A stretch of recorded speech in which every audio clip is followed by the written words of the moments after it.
हिंदुस्तान में कोई भी त्यौहार अब बगैर डिबेट किए जो है गुजर नहीं सकता। लोग सोचते हैं कि एक त्यौहार आ रहा है, उसको किसी सूरत से मना के भैया पार कर जाओ। लेकिन अब ये इतना आसान थोड़ी रहा। बात करेंगे कथावाचक धीरेन्द्र शास्त्री की और मौलाना तौकीर रज़ा की। ये दोनों तो ठीक है, लेकिन उसके साथ बात करेंगे एलन मस्क की भी।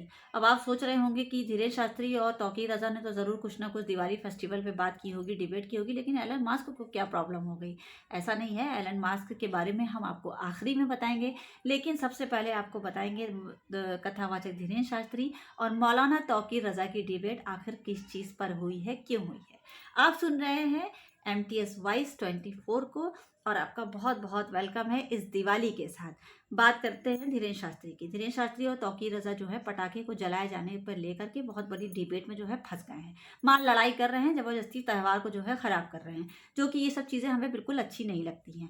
धीरेन्द्र शास्त्री का कहना है कि हम खूब पटाखा बजाएंगे, खूब पटाखा बजाएंगे, खूब रोशनी करेंगे, खूब दिया जलाएंगे, सारी चीज़ें करेंगे। कहीं ना कहीं हमको ऐसा लगता है कि भाई फेस्टिवल है, सारी चीज़ें हैं, खुशियाँ मनाने का सबको हक है। लेकिन मौलाना तौकीर रज़ा को बैठे बिठाए क्या ज़रूरत थी ये सब कहने की कि अब आप जो है पटाखा ना जलाइए तो उससे पोल्यूशन होगा, ये होगा, वो होगा। दूसरे दिन दिवाली के खुद रेशियो निकल कर आता है कि कितना पोल्यूशन हुआ है, कितना नहीं हुआ है।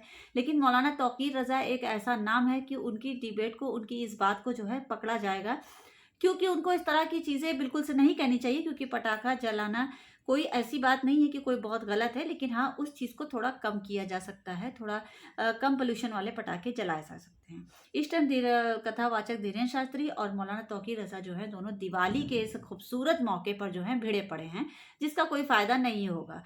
दिवाली के इस पवित्र त्यौहार पर जो है ईद बकरीद को भी लेके अच्छी खासी डिबेट हो गई है, और बकरीद में उनका कहना है कि बकरे ना काटे जाए, वही पैसे गरीबों को दे दिए जाएं। और इधर जो है कुछ लोगों का कहना है कि पटाखे ना जलाए जाएं, दियों में तेल ना डाला जाए, वो तेल जो है गरीबों को दे दिया जाए, और पटाखों के पैसे बचा के गरीबों को दे दिए जाए। देखिए, सबसे बड़ी बात, अगर हम आपको एक अपनी बात बताएं ना, तो जो ये लोग ये वाला ज्ञान देते हैं कि दिए में तेल ना डालो, गरीबों को पैसा दे दो, और क्या कहते हैं पटाखे ना जलाओ, गरीबों को पैसा दे दो, और चाहे वो मौलाना तौकीर रज़ा को कोई सजेस्ट करे कि आप बकरा ना काटिए, गरीबों को दे दीजिए, तो सबसे पहली बात हम आपको ये बता दें कि जो रोशनी करना होता है दिवाली में, वो एक परंपरा है। हर घर में रोशनी होना वाजिब है, ठीक है। इतना गरीबों के लिए कहीं ना कहीं लोग दान करते हैं, देते हैं। अपने हिंदुस्तान के लोग इस तरह के नहीं हैं, चाहे वो हिंदू भाई हो, चाहे वो मुसलमान हो, वो हर त्यौहार पर, हर फेस्टिवल पर गरीबों का भी ध्यान रखते हैं।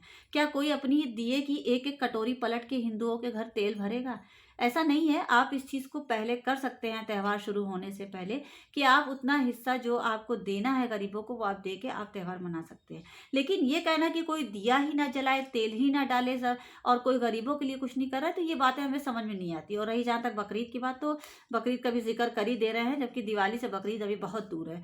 लेकिन बता देना ज़रूरी है कि बकरे की जो कुर्बानी की जाती है, उस कुर्बानी को, उस कुर्बानी के गोश्त को जो है 3% 3 हिस्सा जो होता है वो गरीबों को बाँटने के लिए ही किया जाता है। क्योंकि कोई भी गरीब ऐसा जो जिसकी पहुँच से बाहर है, बकरे का गोश्त बहुत महँगा मिल रहा है। बहुत दिन से हमारे घर पे भी नहीं आया है। तो बकरे का गोश्त जो है बहुत महँगा मिल रहा है, 700-800 रुपए किलो मिलता है, जो किसी गरीब के बस की बात नहीं है कि वो खरीद के हर हमेशा खा सके।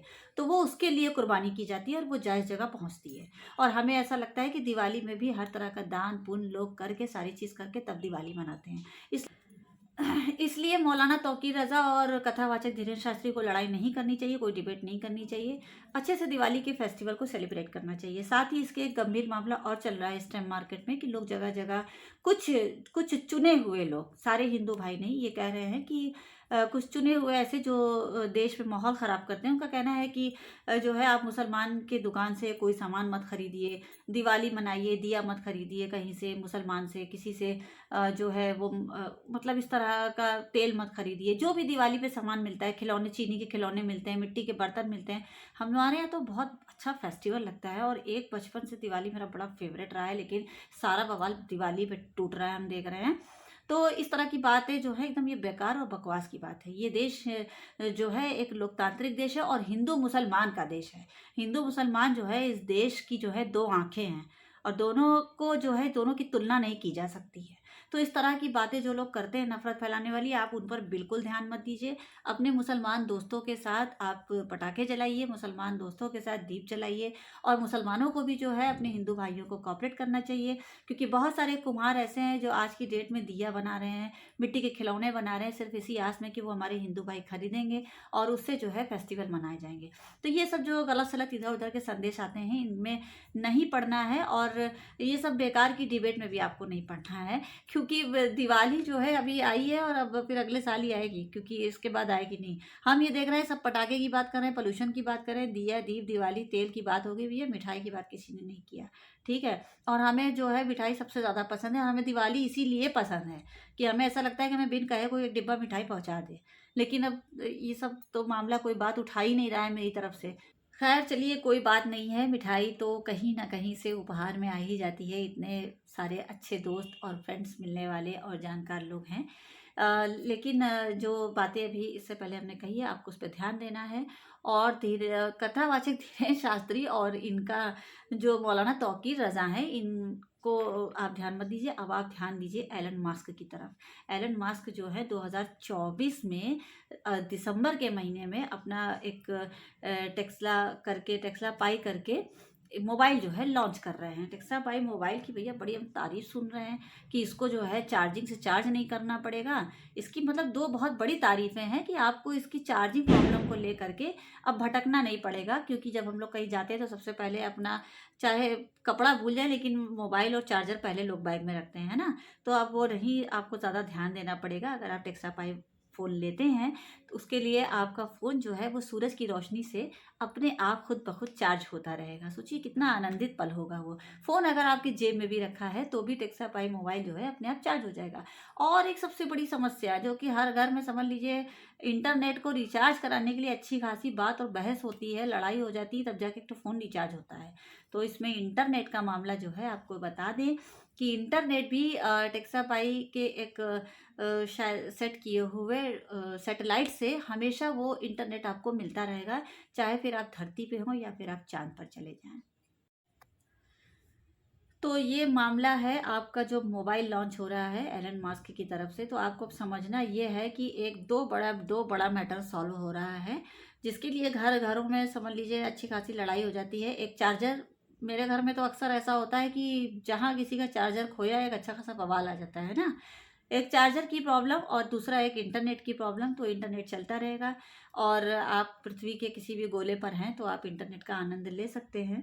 लेकिन इसका साथ ही ये भी बता दें आपको कि इसका रेट भी जो है बहुत हाई फाई होगा। अभी इसका रेट मुझे नहीं मिला है, लेकिन एलन मास्क के इस संदेश को हमने सोचा कि इन शॉर्टली आपके पास पहुंचा दें। साथ ही आपको ये भी हमें बताना है कि एमटीएस वॉइस जो ये मेरा प्रोग्राम आप देखते हैं, इस पर जो है आपको टेक्नोलॉजी से रिलेटेड जो भी नई टेक्नोलॉजी हमारे भारत देश में आएगी, वो फ़ोन से रिलेटेड हो, किसी मशीन से रिलेटेड हो, हम किसी भी तरह की चीज़ों से रिलेटेड हो, उसकी अपडेट हम आपको देते रहेंगे। और बता दें, आज हमने एक शॉपिंग किया था तो उसमें मेरे लिए ये घड़ी आई है, इसको देख लीजिए। इसको आप जब से आई है आप इसे कई दफ़ा देख चुके हैं, ठीक है। तो इस तरह की घड़ी के बारे में भी बात करेंगे। बहुत सारी घड़ियाँ लॉन्च हो रही हैं देश में, बहुत अच्छी जिसे आपको लेना चाहिए दिवाली के मौके पर। खैर, आज की इस पूरी रिपोर्टिंग पर आपका क्या कहना है, आप हमें ज़रूर बताइएगा, कमेंट्स बॉक्स में बताइएगा। और सोशल मीडिया के हर प्लेटफॉर्म पे एमटीएस वॉइस को ज़रूर से जो है फॉलो करिए, लाइक करिए, सब्सक्राइब करिए। आज के लिए इतना ही। जय हिंद, जय भारत।